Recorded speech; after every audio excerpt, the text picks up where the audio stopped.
আজকে শেখ হাসিনার ছেলে সজীব ওয়াজেদ জয়কে নিয়ে কিছু কথা বলবো। জয় আমার খুব পছন্দের একটা মানুষ। আমি মানুষ হিসেবে জয়কে খুব পছন্দ করি। খুবই বন্ধু বাৎসল একটা ছেলে, ব্রিলিয়ান্ট একটা ছেলে।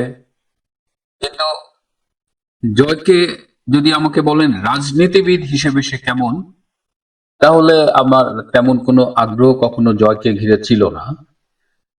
আমার অনাগ্রহের কারণ হলো জয় নিজেও রাজনীতি নিয়ে খুব আগ্রহী কখনো ছিল না। সে কাজ করে মায়ের অবৈতনিক তথ্য উপদেষ্টা হিসেবে, ডিজিটাল বাংলাদেশ গড়ায় নেতৃত্ব দিয়েছে। কিন্তু রাজনীতি যেভাবে টানে সেটা কখনো জয়কে দেখা যায়নি। জয়ের ফেসবুক অ্যাকাউন্ট আছে, সেখানে প্রচুর ফলোয়ার, 3 মিলিয়নের বেশি ফলোয়ার, আমিও একজন। কিন্তু সত্যি বলতে কি, আমি জয়ের ফেসবুকের স্ট্যাটাস গুলো নিয়মিত দেখি না। কিন্তু আজকে এই জুলাই মাসের 1 তারিখে হঠাৎ করে তার একটা স্ট্যাটাস চোখে পড়লো। সেটা দেওয়া হয়েছে প্রায় 7-8 ঘন্টা আগে দেওয়া হয়েছে।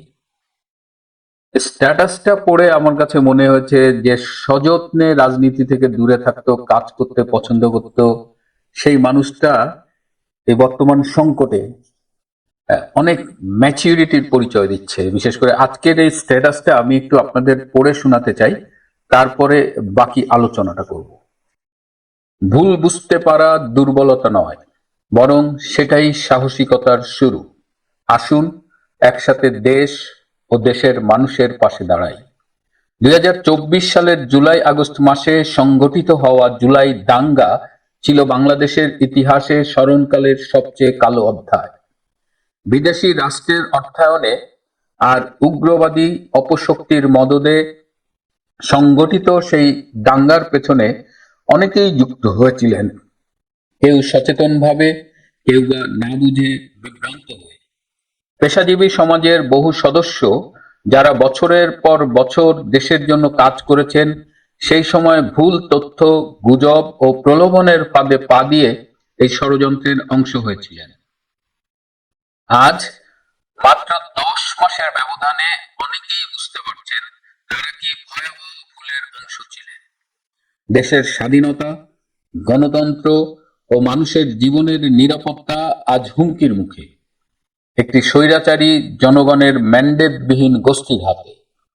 আমরা সোশ্যাল মিডিয়ায়, গণমাধ্যমে কিংবা ব্যক্তিগতভাবে যাদের হতাশা, অনুশোচনা আর নিজেদের ভুল বুঝতে পেরে দুঃখ প্রকাশ করতে দেখছি, তাদের প্রতি আমাদের কোনো ক্ষোভ নেই, নেই প্রতিশোধের মনোভাব। আওয়ামী লীগ কখনোই প্রতিহিংসার রাজনীতি করে না। জাতির পিতা বঙ্গবন্ধুর আদর্শে আমরা সবসময় সহমর্মিতার আর ভবিষ্যতের দিকে তাকিয়ে চলেছি। আপনারা যারা ভুল বুঝেছেন, এখন যদি অন্তর থেকে উপলব্ধি করে থাকেন, তাহলে আসুন দেশের স্বার্থে আবার এক হই। স্বাধীনতা ও গণতন্ত্রের পক্ষে, বাংলাদেশের সার্বভৌমত্ব রক্ষায় একসঙ্গে কাজ করি। দল, মত, পেশা, অভিপ্রায় ভুলে গিয়ে আজ সময় এসেছে বাংলাদেশকে এই স্বৈর শাসকের কবল থেকে রক্ষা করার। দেরিতে হলেও অবশেষে আপনাদের বোধোদয়ের জন্য আপনাদের ধন্যবাদ। এখন সময় দেশের পক্ষে কাজ করার, এখন সময় জাতির পাশে দাঁড়ানোর। জয় বাংলা, জয় বঙ্গবন্ধু। একটা খুব সময় উপযোগী স্ট্যাটাস দিয়েছেন সজীব ওয়াজেদ জয়। কারণ আমরা এই যে গত জুলাইয়ের যে দাঙ্গা, কেউ বলে জঙ্গি আন্দোলন, তো এটার পরে সেই সময় মানুষের যে অনুভূতি, অভিব্যক্তি এবং ক্রমশ 7, 8, 9, 10, 11 মাসের মাথায় এসে আমরা সেই মানুষগুলোর অনেকের মধ্যেই একটা ভিন্ন উপলব্ধি দেখছি। আপনারা এই অভিনেত্রী বাঁধনের কথা দেখেছেন। বাঁধন সেই লাল আন্দোলনে, কালার রেভলিউশনে, দাঙ্গায় খুব সক্রিয় ভূমিকা পালন করেছিলেন। সেই বাঁধন এখন মিডিয়ায় এসে বলছেন যে তিনি সেদিন ভুল করেছিলেন। বাঁধন একা নয়, পাবেল নামে একটা খুব পপুলার নাটকের ছেলে, টিভি নাটকের ছেলে, সেও দেখলাম। অভিনেত্রী নয়, সমাজের সব স্তরের মানুষরাই কিন্তু এই যে জুলাইয়ের সেই সময়ের তাদের ভূমিকা নিয়ে আজ অনুতপ্ত। একটা খুব সময় উপযোগী স্ট্যাটাস দিয়েছেন সজীব ওয়াজেদ জয়। কারণ আমরা এই যে গত জুলাইয়ের যে এই যে মানুষের উপলব্ধি, কিন্তু আবার আমি এটাও শুনেছি যে অনেক ইয়াং ছেলে মেয়ে বলছে যে জুলাই আমরা ভুল করেছি, কিন্তু আমাদের তো যাওয়ার উপায় নাই, আওয়ামী লীগ যদি ফিরে আসে তাহলে আমাদের শেষ করে ফেলবে।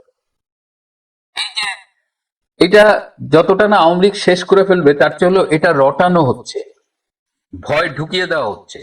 এই ভয়টা ঢুকানো হচ্ছে যাতে আওয়ামী লীগকে ঠেকানো যায়। কিন্তু 10 বা 11 মাসে কিছু বিষয় খুব স্পষ্ট হয়ে গেছে। গত জুলাই আগস্টের এই দাঙ্গাটা ছিল বিদেশি অর্থায়নে, জামাত, শিবির, ডক্টর ইউনূস এইরকম একটা অপশক্তির সম্মিলিত মেটিকুলাসলি ডিজাইন একটা কনস্পিরেসি ছিল। সেই কনস্পিরেসিতে মানুষকে ভুল তথ্য দিয়ে বিভ্রান্ত করে এই আন্দোলনে রাজপথে নামিয়েছিল।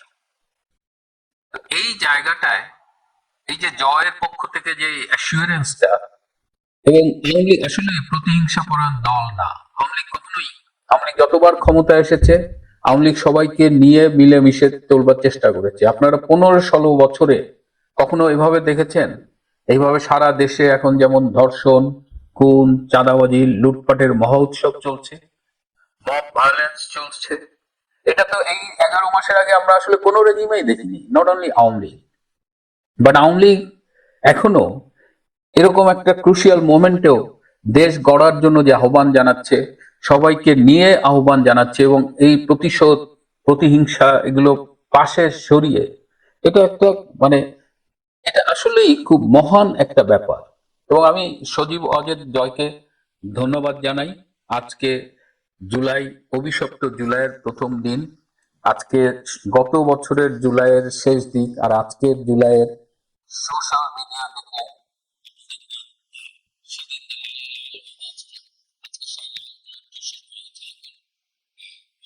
একেবারে জামাত, বিএনপি অথবা যারা সেই ডলার খেয়েছিলেন এরকম কিছু লোক ছাড়া অধিকাংশ মানুষই উপলব্ধি করছে, এবং উপলব্ধি করতে বাধ্য করেছে আসলে ডক্টর ইউনূস এবং তার সাঙ্গপাঙ্গরা। এই অবৈধ দখলদার ইউনূসরা যা করেছে, বাংলাদেশের স্বাধীনতার কোনো নাম চিহ্ন যেন না থাকে, সেজন্য সারা দেশে স্বাধীনতার স্মারকগুলো ভেঙেছে। এতদিন দেশে ভেঙেছে, এখন ক্যান্টনমেন্টের ভেতরেও ভাঙচুর শুরু হয়েছে। বঙ্গবন্ধুর ভাস্কর্য ভেঙেছে, নাম মুছেছে, বঙ্গবন্ধুর নামে যেসব প্রতিষ্ঠান ছিল সেগুলোর নাম বদলে দিয়েছে। মানে সারা দেশে একটা মানে ভাঙচুর, সন্ত্রাস, ধর্ষণের মহোৎসব চলছে। আজকে যখন কথা বলছি তখনই খবর পেলাম যে ভোলা একটা সংখ্যালঘু পরিবারের স্বামীকে উলঙ্গ করে বেঁধে রেখে স্বামীর সামনে ছাত্রদল এবং শ্রমিক দলের ধর্ষকরা সেই নারীকে ধর্ষণ করছে, পালাক্রমে ধর্ষণ করছে। মানে ধর্ষণের মহোৎসব বসিয়েছে বিএনপি এবং জামাত এবং তাদের সাংগঠনগুলা। তো স্বভাবতই মানুষ আজকে রিয়েলাইজ করছে আওয়ামী লীগ 16-17 বছর ক্ষমতায় ছিল। একটা দল 17 বছর ক্ষমতায় থাকলে অনেক রকমের আলোচনা সমালোচনা হয়, অনেক ভুল ত্রুটি থাকে। সেই দলকে সরিয়ে যে সংস্কারের কথা বলা হলো, সেই সংস্কার ছিল ধর্ষণ, সেই সংস্কার ছিল চাঁদাবাজি, সেই সংস্কার ছিল হত্যা, সেই সংস্কার ছিল লুটপাট। তো দেশবাসী তো এখন ইজিলি কম্পেয়ার করতে পারছে যে 16.5 বছরেও যাওয়া হয়নি, 11 মাসে সেটা হয়ে গেছে। এই জন্য আমি আবারও একটু জয়ের কথা বলতে চাই যে আমি যেহেতু শেখ হাসিনার জীবনী লিখেছি, ন্যাচারালি আমার সেই পাঠের ভেতরে, গবেষণার ভেতরে জয় ছিল, পুতুল ছিল। মাত্র 5 বছর বয়সে যখন জয় দেখলো যে তার নানাকে প্রায় পরিবারের সব সদস্য সহ হত্যা করা হয়েছে, মামা, মামি, তো 5 বছরের একটা বাচ্চার এই ঘটনার মধ্য দিয়ে যাওয়া, এটা তো তার একটা চাইল্ডহুড ট্রমা ক্রিয়েট করেছে। এবং তারপরে ভারতে নির্বাসিত জীবন কাটিয়েছে। তারপরে মা যখন বাংলাদেশে এসেছে, সে ছোট খালার সাথে লন্ডন গিয়েছে, পরে বাংলাদেশে এসেছে, দেখেছে মা ব্যস্ত, মাকে ঠিক ওভাবে কখনো পায়নি। একটা সাজানো সংসার তছনছ হয়ে গেছে 15ই আগস্ট 75-এর পরে। হোস্টেলে বড় হয়েছে। হোস্টেলের আমরা যারা হোস্টেলে ছিলাম, পড়েছি, সো আমাদের জীবনটা কিছুটা ডিফারেন্ট। আমরা অনেক বেশি বন্ধু বাৎসল, আড্ডাবাজ হই।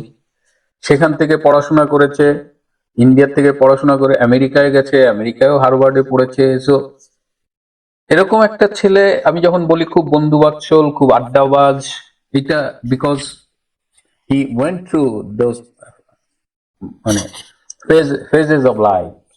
তো স্বাভাবিকভাবেই হোস্টেল জীবনের কারণে যেটা বলছিলাম, আবার দেখেন ছোটবেলায় যে ট্রমার মধ্য দিয়ে গেছে সেটাও তার উপর একটা ইম্প্যাক্ট রেখেছে, যে কারণে সে রাজনীতির ব্যাপারে কিন্তু সব সময় তার ভেতরে কিছু একটা বোধ কাজ করতো, যে কারণে কখনো তাকে খুব অ্যাক্টিভলি দেখিনি। আপনারা দেখেন যে তারেক রহমান সে বিদেশে গেছে 8 সালে, মুচলেখা দিয়ে রাজনীতি করবে না, তারপরেও কিন্তু সে রাজনীতি করে যাচ্ছে। আর এদিকে জয় একবার এমপি ইলেকশনও করেনি। তো naturally Joy is a different type of guy, একদম একদম অন্যরকম একটা ছেলে। তো তারপরেও এই সংকটে আমাদের আওয়ামী লীগের এই প্রতিকূল অবস্থায় জয় যে ভূমিকা রাখছে এবং যে অ্যাসিউরেন্সটা আজকে দেশবাসীকে দিল, আমি আবারও জয়কে ধন্যবাদ জানাচ্ছি। এবং যারা মনে করছেন জুলাই খুব সক্রিয় ছিলেন, কিন্তু এখন উপলব্ধি করছেন যে আসলে তাদের বিভ্রান্ত করা হয়েছে, তাদের সেদিনকে সেই ভূমিকাটা হয়তো ভুল ছিল, তাদের এই উপলব্ধিকে অবশ্যই স্বাগত জানাই। কারণ দল, ব্যক্তি, সবার চেয়ে বড় হলো আমাদের দেশ, আমাদের বাংলাদেশ। আসেন গত জুলাইয়ের ভুল ত্রুটি থেকে শিক্ষা নিই। গত জুলাইয়ে যারা আমাদের সাথে প্রতারণা করেছিল, যারা আমাদের বিভ্রান্ত করেছিল, তাদের থেকে দূরে থাকি। এই জুলাইয়ে নতুন করে বাংলাদেশ গড়বার জন্য আমরা আবার ঐক্যবদ্ধ হই।